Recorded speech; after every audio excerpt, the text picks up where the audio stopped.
राजधानी पटना से सटे बिहटा से इस वक्त की बड़ी खबर सामने आ रही है। स्वामी सहजानंद सरस्वती आश्रम में स्वास्थ्य मंत्री मंगल पांडे का डॉक्टर सत्यजीत सिंह ने भव्य स्वागत किया। स्वास्थ्य मंत्री मंगल पांडे ने समय के अभाव में लगभग हर फोटो को समझने की कोशिश की, चाहे वह किसान आंदोलन हो या किसान सभा हो। यह एक ऐसे किसान नेता थे जो इनको सदियों तक याद रखा जाएगा। सुभाष चंद्र बोस के साथ जो तस्वीरें देखी गई स्वामी जी की, उस पर मंगल पांडे ने कहा कि यह अद्भुत तस्वीर है। डॉक्टर सत्यजीत सिंह ने कहा कि मैं हर वह प्रयास करूंगा जो इस आश्रम के लिए और यहाँ के बच्चों के लिए अनुकूल हो। जो इस क्षेत्र के बच्चे दूसरे स्कूल में भी पढ़ते हैं, अगर इनकी इच्छा हो कि मैं यहाँ भी आकर पढ़ाई करूं तो वह भी हर शनिवार और रविवार आकर यहाँ पढ़ाई कर सकते हैं। वहीं डॉक्टर कविता सिंह ने आयुर्वेद का मतलब समझाया। आयुर्वेद का मतलब होता है आयु, मतलब जीवन, वेद का मतलब होता है ज्ञान। स्वास्थ्य मंत्री मंगल पांडे ने कहा कि हमारे देश के प्रधानमंत्री भी आयुर्वेद को बढ़ावा दे रहे हैं और वह खुद आयुर्वेद का उपयोग करते हैं। ऐसे भी वह आध्यात्मिक हैं। आयुर्वेद का प्रचार प्रसार देश के प्रधानमंत्री देश ही नहीं विदेशों में भी इसका खूब प्रचार प्रसार कर रहे हैं और इसका सीधा असर विदेशों में भी देखा जा रहा है। वैसे समय के अभाव रहते मंगल पांडे ने कहा कि आज मेरी अधिक व्यस्तता है, इस कारण से मैं आज समय नहीं दे पाऊंगा, इसके लिए मैं क्षमा मांगता हूं। हालांकि स्वास्थ्य मंत्री मंगल पांडे ने कहा कि मैं बिहटा किसी दिन भी आया तो मैं आश्रम में अपना समय दूंगा और इस पर विस्तार से इसके बारे में जानने की कोशिश करूंगा। स्वामी सहजानंद सरस्वती आयुर्वेद परामर्श एवं चिकित्सा केंद्र का उद्घाटन बिहार के स्वास्थ्य मंत्री मंगल पांडे ने किया। मौके पर उपस्थित आश्रम के ट्रस्टी, समाजसेवी और युवा लौकुश, वीरू, गुड्डू ओझा और कई नौजवान उपस्थित थे। धन्यवाद।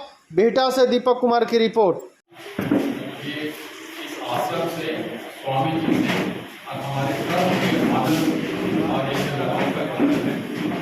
ये आश्रम 1957 में स्वामी जी ने यहाँ पर संस्कृत पाठ का विचार था कि हमारा धर्म का जो पूजा पाठ है, जो कार्यक्रम है, वो कोई भी व्यक्ति जो संस्कृत जानता हो, पढ़ा हो, वेद पुराण पढ़ा हो, कर सकता है। ये धर्म किसी भी खास जाति, किसी भी खास लोगों का एक मोनोपोली नहीं हो, इस ध्येय से किया गया था।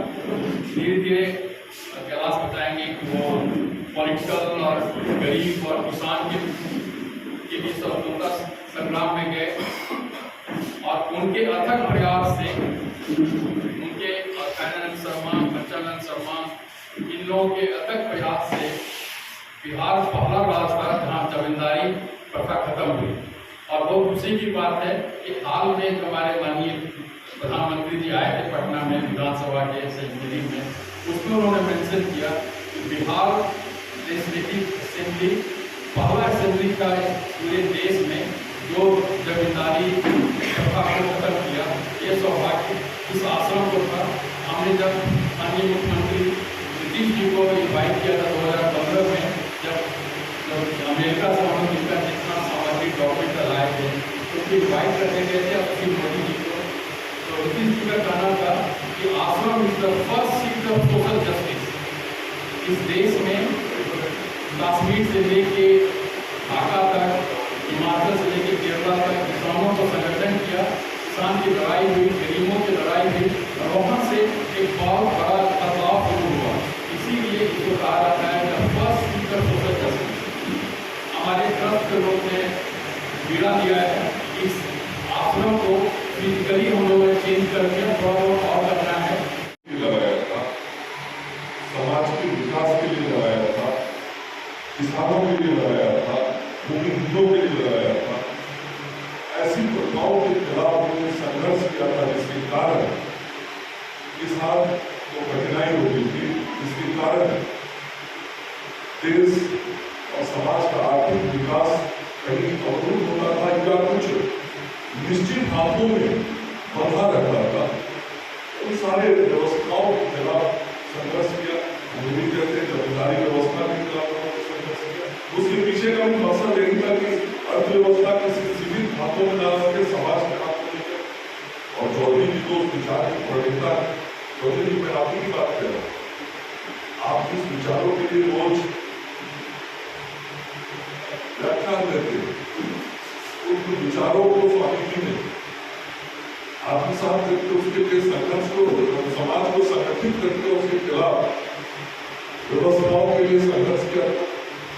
और ऐसे महान विभूति जो समाज के हुए स्वामी सहजानंद जी, उनके उस कर्मस्थल, उस आवास स्थल, जहाँ वो समाधि स्थल, उस स्थल पर आज प्रोफेसर अजीत जी ने मुझे आमंत्रित किया।